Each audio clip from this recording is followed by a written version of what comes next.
Masyarakat Indonesia memang masih cukup banyak yang percaya dengan mitos. Berbeda dengan fakta, mitos yang beredar biasanya dipengaruhi oleh banyak sumber non-ilmiah. Mulai dari kepercayaan yang berkaitan dengan makhluk gaib, fenomena alam, sampai tradisi masa lalu yang seringkali di luar nalar dan logika. Menariknya, beberapa mitos ternyata masih sangat populer hingga banyak juga yang masih percaya. Mau tahu apa saja? Simak terus videonya.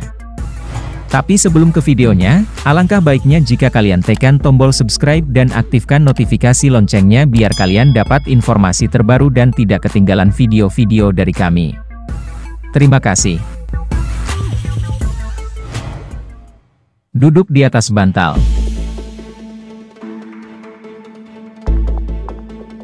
Cerita mitos yang banyak tersebar di Indonesia adalah dilarang duduk di atas bantal. Kalau masih ngotot duduk di atas bantal, nanti bokongnya bisa bisulan. Namun, hal ini sebenarnya tidak terbukti kebenarannya. Hal ini hanya menjadi cerita yang dikisahkan dari satu orang ke orang yang lain. Mungkin cerita ini bermaksud untuk tidak menduduki bantal, karena pada dasarnya bantal digunakan untuk kepala, bukan untuk diduduki.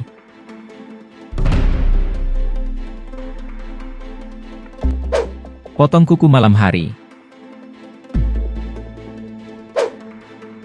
Ternyata mitos yang beredar luas di kalangan masyarakat ini, hanyalah mitos belaka yang masih diragukan kebenarannya. Pasalnya banyak yang beranggapan jika memotong kuku pada malam hari berbahaya, sehingga dilarang orang tua pada zaman dahulu. Ternyata, alat yang digunakan untuk memotong kuku berbeda dengan alat yang digunakan saat ini. Orang-orang zaman dahulu biasanya menggunakan pisau atau silet untuk memotong kuku. Alasan lain mengapa memotong kuku pada malam hari dilarang, karena penerangan di malam hari pada zaman dulu juga masih sangat minim. Namun berbeda dengan saat ini, di mana listrik sudah mudah didapatkan dan penerangan sudah sangat baik. Sehingga dikhawatirkan jika memotong kuku pada malam hari akan menyebabkan luka iris di bagian jari dan juga telapak, baik pada tangan maupun kaki. Memasukkan batu ke kantong celana. Cerita mitos ini cukup terkenal. Mungkin salah satu dari kamu juga ada yang mempercayainya. Ketika kamu kebelet ingin BAB, tapi kamu tidak bisa langsung pergi ke toilet karena sedang berada di kendaraan umum atau tempat lain, kamu disarankan mengambil batu dan menyimpannya di kantong celana.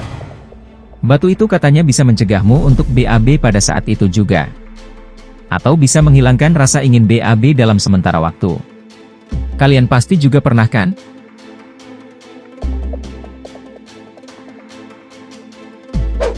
Menyisakan nasi saat makan.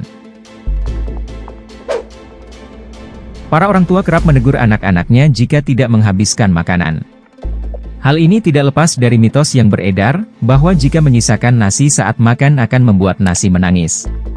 Selain itu, kebiasaan ini bisa membuat hubungan orang dengan keluarga jadi memburuk. Mungkin maksud dari mitos ini adalah, daripada buang sisa makanan yang masih bisa dimakan, lebih baik dibagikan untuk orang yang membutuhkan.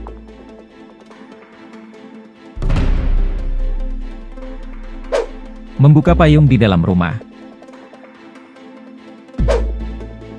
Mitos berikutnya yang mungkin pernah kamu dengar adalah membuka payung di dalam rumah bisa membuat rumah disambar petir. Hal ini tentu saja hanya mitos karena tidak masalah membuka payung di dalam rumah. Terutama ketika kamu habis menempuh hujan deras di luar dengan payung itu.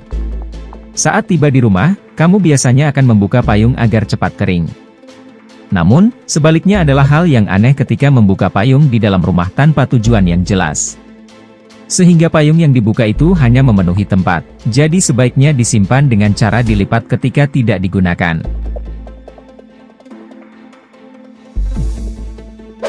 Menyapu tidak bersih, jodohnya berewokan.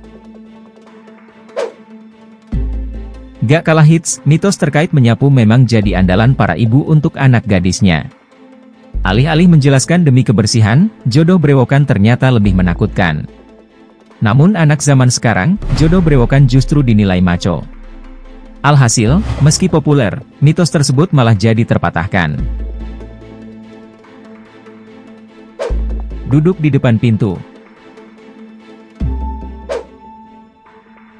Mitos yang satu ini memang terbilang legendaris, terutama di masyarakat Jawa. Boleh jadi alasan utamanya karena akan menghalangi jalan. Namun, ancaman susah dapat jodoh tampaknya lebih manjur dibanding larangan demi sopan santun.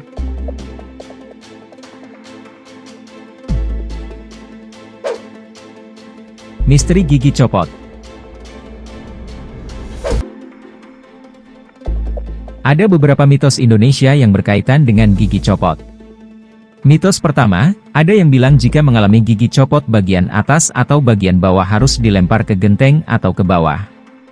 Hal itu dilakukan agar gigi bisa tumbuh kembali. Padahal ini hanya berlaku untuk anak-anak yang masih memiliki gigi susu. Orang dewasa yang giginya copot tidak akan ada gigi yang tumbuh kembali. Mitos kedua, ada yang percaya jika gigi copot itu pertanda terjadinya kesialan. Misalnya, setelah gigi kamu copot secara tiba-tiba atau tidak disengaja, kamu akan kehilangan sesuatu. Mitos yang kedua juga belum bisa teruji kebenarannya. Gigi memang bisa saja copot apabila tidak dirawat dengan baik, atau dibiarkan bolong dan jarang mendatangi dokter gigi untuk melakukan perawatan. Jadi, bagaimana menurut kalian? Nah, itulah mitos-mitos paling terkenal di Indonesia. Selain mitos tersebut, ternyata masih ada banyak lagi mitos yang beredar di masyarakat. Terlepas dari percaya atau tidaknya mitos tersebut, kita harus tetap menghargainya. Karena sebenarnya mitos tersebut pun tujuannya baik dan hanya saja cara menyampaikannya yang sedikit unik. Semoga video ini bisa menghibur kalian. Sampai jumpa.